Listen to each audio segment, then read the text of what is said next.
For this project, I'm going to show you how to create a YouTube thumbnail for any videos that you might want to use on YouTube. Now, you can use this process to make all kinds of different thumbnails. It doesn't have to be YouTube specific. This might be something for Facebook or Twitter or even a blog or anywhere else where you would want to use this type of image to grab attention. Now, of course, there's a lot of different types of thumbnails on YouTube, so I won't be covering all of them, but I'll show you one that's pretty common. People seem to like it and use it a lot, and it's because it uses nice bold text and really just kinds of draws you in and grabs your attention right from the beginning. So the first thing that you want to do is head over to YouTube's help desk, and I just did a search for thumbnails, and we want to look at the requirements for the thumbnail on YouTube because it's important that we kind of follow their guidelines, so when we create this, we're using the right resolution and dimensions and so forth so that it uploads nicely and looks good on YouTube. So if we scroll down here, we see add video thumbnails, and if we go to the custom thumbnail best practices, there's image size and resolution. We'll click on that drop down box, and then it's going to tell us the information that we need to know when creating this image. So it says your custom thumbnail should be as large as possible, as the image will also be used as a preview image in the embedded player. We recommend your custom thumbnail have a resolution of 1280 by 720 with a minimum width of 640 pixels. Uploaded in image formats such as JPG, GIF, BMP, or PNG, remain under the 2 megabyte limit and use a 16 by 9 aspect ratio as it's most used in YouTube players and previews. So I'll just go through these real quick. The first one is the resolution. This is how many pixels wide and high your image needs to be. Now, it does say that you can use the highest image size as possible, but it also wants you to keep the size of the actual file under 2 megabytes. And the reason for that is because YouTube is displaying a lot of these at one time, and they want to load those images quickly, so they want a small file size. So you could use a different resolution, like say 1920 by 1080, which is a common 16 by 9 HD resolution. That will work, but just keep in mind the higher resolution you go up, the more you increase the file size, and you might run into an issue. So for this project, we'll just go ahead and use the recommended size of 1280 by 720. And then it says it can be uploaded in JPG, GIF, BMP, and PNG. Now, YouTube is big enough where it can really handle any of these okay. Some are used for different purposes than others. PNGs have transparent backgrounds, but we're not going to be dealing with transparent backgrounds. BMP are uncompressed files, but we're actually going to save it out as a JPG file. The JPG file is a compressed file, and it's going to keep the image looking really nicely, but it's going to help reduce the file size limit also. So we're going to use the recommended resolution, and we're going to pick the JPG compressed file size, try to keep it under the 2 megabyte limit, and then the 16 by 9 aspect ratio is already included in the 1280 by 720 resolution. This is just saying you don't want to use some strange aspect ratio, like say 1000 pixels by 1000 pixels. That would be a 1-to-1 aspect ratio. It would be a square, and that's not what we want. We want this HD 16 by 9 aspect ratio, and you will find that under 1280 by 720 or the one I mentioned before, 1920 by 1080. But for right now, let's just stick with this resolution. We'll export as a JPG file, and we will keep it under 2 megabytes. So let's go ahead and head over to Photoshop. So now we're in Photoshop, and we can begin working on this image. Now, you can go ahead and follow along with the image that I've provided here, or you can use any image that you'd like. But I think it's important to go ahead and take note that starting with a very powerful image is really going to go a long way whenever you're creating any type of thumbnail. It doesn't matter if it's for YouTube or social media or anywhere else. If you can start with a good, captivating image at the beginning, then it makes your job a little easier.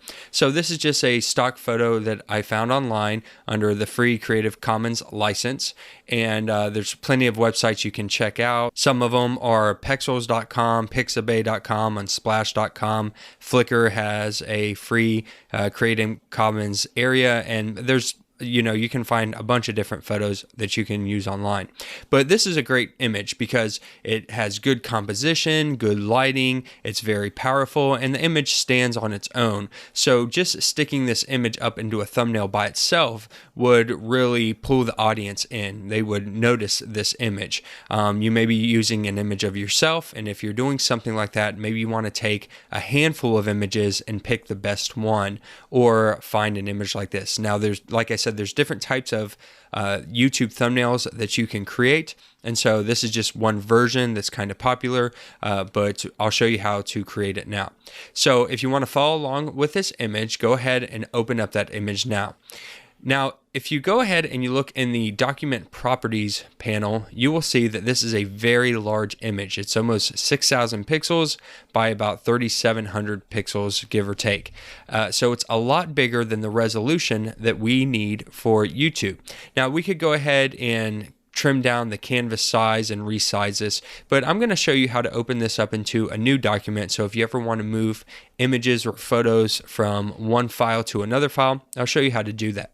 So go up to the top and click on File, and then click on New, and that will bring up the new document window. And when this comes up, we can go ahead and put in our own custom dimensions. Now, let's just say that you have the default Photoshop size of 5 inches by, or 7 inches by 5 inches, 300 pixels per inch. We want to go ahead and change this on the right hand side. So the first thing that we can do is we can give this a name. So let's go ahead and name this now.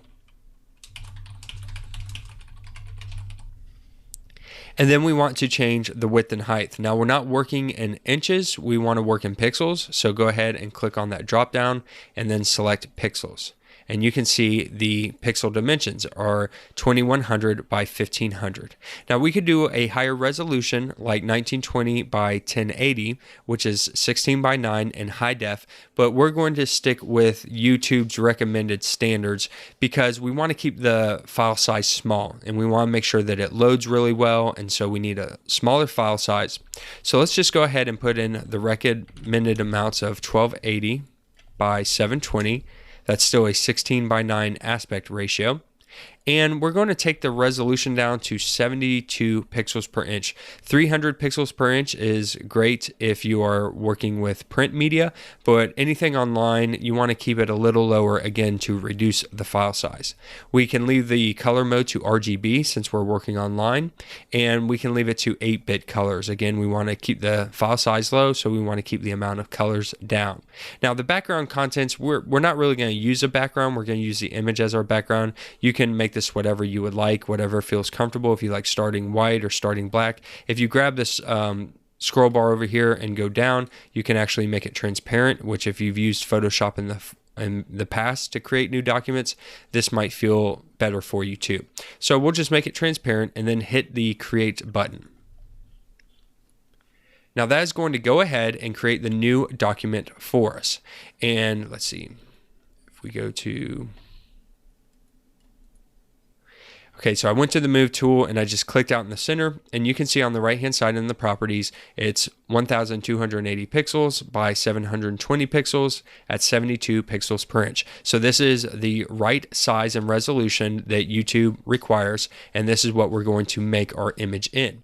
It's created a layer called layer 1. It's not locked down, and because we see that checkerboard pattern, that is a transparent background. It basically means that there is nothing there. Not a checkerboard pattern, but absolutely nothing is there right now. But again, we're not going to use that, so that's of no concern. So now what we want to do is we want to move our image over into this document. First of all, let's go ahead and save this. I always like to save at the beginning, and then that way I can just hit a shortcut key to keep saving as I keep working. So go up to the top, go to File, and then Save is grayed out because we haven't made any changes and we haven't saved this yet. So go ahead and click the Save As button, and this will allow us to save it. Then make sure you go to the file that you would like to keep it in. It's going to bring in the name that we called it. So I called it YouTube Thumbnail, and that's what it's going to be. And this is a PSD file. That way we can create layers and edit those layers later on. Whenever you have that ready to go, hit the Save button in the bottom right hand corner. And then just go ahead and make sure maximize compatibility is turned on. I'm going to go ahead and click on don't show again so I don't have to view this anymore, and then hit OK. So that'll go ahead and save the document out for us. And as we begin making edits, we want to continually be saving. To do that, you can go to the top and you can go to File. And as you begin making edits, this will actually be highlighted so you can click on it. It's still grayed out because we haven't done anything to the document yet. But you can click on Save here, or you can hit the shortcut key Control S for Windows or Command S for Mac OS. And that's a shortcut key I'm going to be using as I save this document and as I begin making edits. Okay, so let's go ahead and bring the image over. You'll notice at the top that we have the adult blur business.jpg, that's the image of our camera, and then we have the YouTube thumbnail.psd file, which we're working on. And you can see we're zoomed in at 100%, so this is the actual size that this will create it in. If we zoom in, we'll be at 200%, and we can move around the workspace, and if we zoom out twice, we'll be at 66%, 3 times at 50%. And we'll be zooming in and out as we begin working. And to do that, I'm just holding Control or Command and hitting the plus or minus buttons. So go up to the top and click on this tab where the image is. And what we want to do is we want to move this image over. Now the easiest way to do this is just go over to the Layers panel and single click and hold down onto the layer. And as you begin dragging around, you will see that that layer is now being able to be moved. So I don't know if you can see it. It's really kind of grayed out or transparent, but I've grabbed that layer. Now, if I go up to the document that we're working in and I just keep holding over that tab, I haven't let go of my mouse yet. If I hold over the tab, it'll actually go to that document with my cursor. And then I can come out here in the middle of this document and just let go, and it will actually drop that image into this document. Now you can see it's created a new layer called Layer 2, and it's brought in our image. However, because this image is so much larger than our workspace, it's getting clipped off, and you can see a zoomed in version of what looks like the hand right here. Let's go ahead and just rename this layer. I'm going to double click on it and call this Original. And we don't need layer 1 anymore, so we can just click on that, and then we can hit the trash can, and it'll say, are you sure you want to delete this? We can hit yes, and now we just have this image, the original layer with the image on it. Now, because we're done with the original image, you can leave it open if you would like to. I'm going to just go ahead and close it out. I like to keep a nice clean workspace, so I'm going to hit this exit button next to the tab, and it's going to close it. So now I just have the one tab open with our YouTube thumbnail. And what we want to do is we want to resize this document. So to do that, we need to actually scale down the layer. So whenever you are shrinking or stretching anything, we call that a scale. And to do that, we're going to go up to the top and click on Edit, go down to Transform, and then go to Scale. Go ahead and click on that. So once you do, it doesn't look like anything has changed or anything has happened. Now we have some new options at the top, and you can see that there is a width and a height with a lock icon showing that they're locked together and some percentages. So we could actually scale the image right here by typing in 50% or 25%. However, I want to show you how you can actually manually scale this, and to see that we need to zoom out because this image is so much larger.